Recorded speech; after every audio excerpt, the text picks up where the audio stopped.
Okay guys, welcome to the unfortunately not so sunny, No, the Kingdom. rainy kingdom.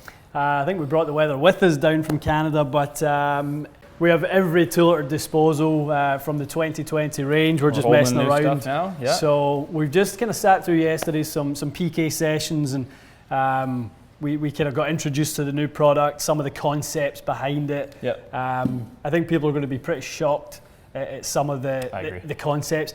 I think at first it'll take them a little bit of time to get their head around it. I think, I don't know if skepticism is the right word, but people will be curious as to, okay, what does that mean? Obviously, how practical of an application is it? Yeah. And I'm sitting through that yesterday, been through a bunch of those meetings in the past, and we get introduced to technologies where we hear about how to optimize aerodynamics, how to optimize stability and speed.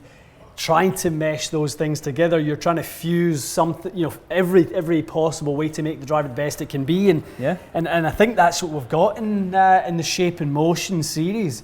I think Sim is a great name. It's cool, yeah. I think obviously the story of the aerodynamics and trying to get the application of more speed through aerodynamics is in that part of the swing. That's absolutely, right? Yeah. And and talking about sort of angular speed and how that's coming in, and how the club reacts, and where there's kind of trade-offs in that, and obviously the shape of this kind of new addition on the back here. How they were able to get so much weight low and back. So though I think the good news is, if someone's concerned, obviously this is a little bit out there in terms of the shape. Sure. But when you set the club down, it looks like an M5 with new paint scheme, which is a relief, because that was a good looking driver. Absolutely. And I was excited when they were talking about how raising the stability of the driver was a major priority. Yeah. Selfishly, I thought, well, that's probably why I wasn't great with last year's models. So if this is a more stable version, I mean, it's not just me, but a ton of people could probably find this to be a better option than it was before. No, absolutely.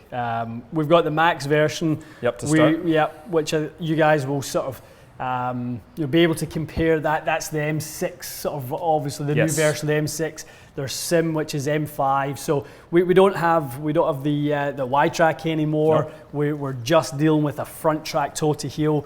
All that weight is now placed in the back. Yeah, way back we're having some conversations last night about whether this weight in the back will be adjustable for additional customization. Yep. We certainly hope that's going to be the case, and further down the road, I'm sure that will be the case.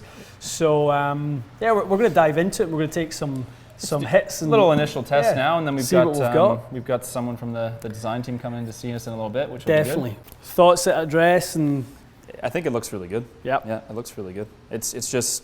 It's remarkably similar, I think, to last year's product in terms of footprint, and just a little bit of update cosmetically. I know they've changed the shape, but I don't think it's so drastic. What's your thoughts on the color scheme? I like it. Love it. Yeah, I like it. I think there's nothing to complain about. Yeah. This sort of chalk white, they call it, and the blue and stuff, it's sharp, yeah. Okay.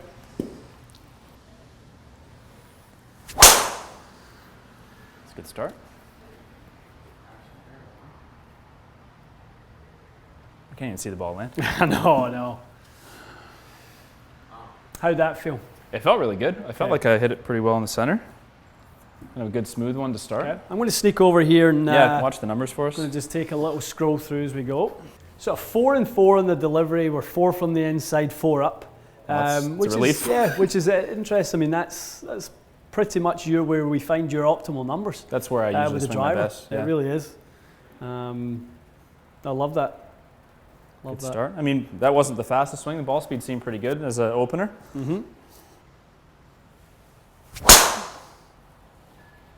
That's good too.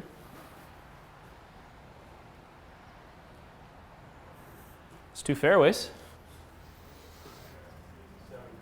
I mean, that's really that's pretty good. Really solid there. So we're looking at a little bit lower launch than perhaps we've seen in the past with you and your driver, but we might need to start to see that again. Talking about lofting up a little bit and getting a little bit more loft in your hands. I wouldn't mind just switching into the Sim right now and doing that. But that's feeling those ones. It feels good. It feels quite sort of. I think I hit those pretty solid, which is nice. But it felt pretty stable. I think I felt that last year's models required me to really label it right in the center. Right. You'd get quite a bit of sort of torque at impact, but Those felt great. Again, talking to the guys, yes, they're certainly listening to the presentations. There has been a little bit of an acoustic change. Yeah. I think they felt like M5 was a little bit muted, and there's going to be a little bit more feedback this year from Sim. So a little bit more like a high-pitched sound? Yeah, I mean, certainly moving that direction. I don't think, with the amount of carbon on the driver, I don't think you're ever going to get it to the point where it's kind of pingy or tingy, or footprint plays a large part in that. And when you start to really kind of compress the footprint of the driver, spread the walls from one another, that's where noise travels and it bounces off those walls, especially such thin walls. The material? Yeah. These being a more compact head and their carbon, I guess that's what makes. No, so far it sounds quite good. Okay. So super neutral just to start with, weight neutral, head neutral, jump up to 10.5, and this is where I'm curious to see if your launch does get up to 12.5, but we're able to retain the spin down in the low 2s, get the best of both. Okay. A pretty similar look at address. The face looks shallower on these, which I think they said in our presentations they said shallower. And do you see the flat, a slightly flatter appearance? The line angle looks flatter, yeah, 100%. That's a good one. Really good there. It looks higher. So initially starting to see that ball curving a little bit more. Yeah. Watch the spin rate.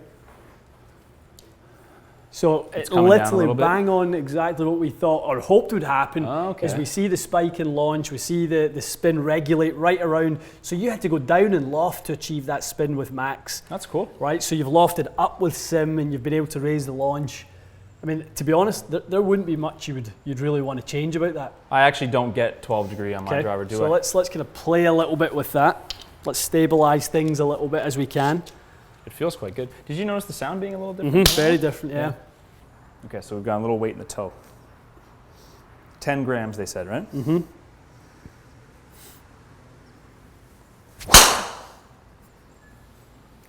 It's almost as if that movable weight technology works. Yeah, it went from right rough to left edge of the fairway. So you've taken all the shape out of that. That was just it. It looked really straight to me. Yeah, those numbers are quite interesting. Down in the left center of the fairway. You wouldn't want it to look any different. I mean, honestly, you've got enough spin that's really stable, because when you can start to see those balls shaping at first, that's the spin being off it. Yeah. So your spin axis is basically tilting far easier because we've lost the stability of the vertical spin. Right. So we're starting to shape the ball a little too easily. With you, I mean, you hit it so far, you don't really want to shape it like that. No, I like the look of the look of that flight. It's nice that we can actually see it physically at the same time. It's really fantastic, cool, isn't it? So if we kind of scroll a little bit on this, so we start to see, you're very efficient with it from a spin loft perspective. You're in a really good window. Like to see people around 11. Is that the number for spin loft? That. 11 is where you see most people. When they get optimized, they're about 11 in spin loft. About that. That matches up quite well, doesn't it? I wouldn't change a thing about that. I want to hit 2 more, and let's try to see if we can pop on a couple farther. Even though those being more like, I call those like on-course swings, that ball speed's really good. Yeah. This flight is really nice. How good is that? Jeez. So a little quicker in speed, so we should probably see ball speed faster. 0.4 faster. Yeah. Okay, let's go a little faster. It's really nice. In any fit, Matty, when you're working with a player, and you can see where the product is and see where it's going, if you can tell them the confidence that builds in the relationship when you tell someone what they're about to experience. 12 launch, low 2000 spin, we're going to take the right side of the course out of play. Good point, yeah. And then it happens twice. Now you've literally put those 2 golf balls on top of one another. I know. So are you surprised that 10 grams made that much difference? No. When people talk about the amount of sort of CG adjustment that's made by weights, when it's plotted on a head, the property of mass, if you plot what the actual difference is in CG, it's tiny. And people go, well, that doesn't do anything. The reality is that the CG might not be moving around a whole lot, but the rotational influence is going to be so significant. We had this conversation before. We've seen that so much in those. So it's dynamically what occurs with the club face. Exactly. It's good too. Just turned it a hair. It's just going to be the other side of the target line, but it's really good. So now you're having a little fun with it. It's getting up there, yeah. Right, so you're starting to get, that one is exactly where, look at that one. See where it just came up?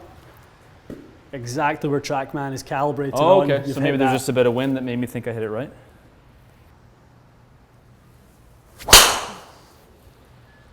Missed it. It's left edge of the fairway. Okay. It might have spun a bit, but it's a good swing. So speed's climbing. Starting to get a little more comfortable with it. Yeah. It might have just been a hair low. So there's a little bit of a miss on that one. Obviously, face a little bit more open. Yep. Spin comes up. Yeah.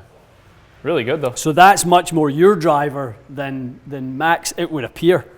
It's funny. I kind of thought the Max would be the one that I would default to because I was afraid of this being less forgiving, but the stability's been quite good. That's literally just an open face. The one that I've missed the fairway with 2 of them, just club face, and that's just me anyway, right? Most of those drives were good. Yeah, impressed with that. Impressed? For a first initial, yeah, I would say for sure. Well, I think we've found that for you in the past, M5 was a bit of a unicorn driver for you because you could get very freaky launch conditions. It launched high but spun a bit too low. What I'm loving with that, if we roll through the last 3 shots, we've got 2100, 2100, 2200, and then 2300 very spin. Consistent. It's just so stable, so we're really not fluctuating much at all in those numbers. Plus or minus 200 on the deviation there. It's perfect. 2200 average. Okay. Awesome. Good. Fun. Guys, we've got a lot more to come on this. Obviously, we're going to take a dive into it with Tomo and really start talking about the design characteristics and what they wanted to extract from M5, take it with them on the journey, leave some of the stuff behind, and then what we are going to see is a little bit of a nod to some of the kind of previous models, taking bits from all of them. Absolutely. So lots to learn on that. So great. We're going to have a lot of fun here at the Kingdom over the next few hours, and we've got lots more episodes coming. Perfect. See you again soon.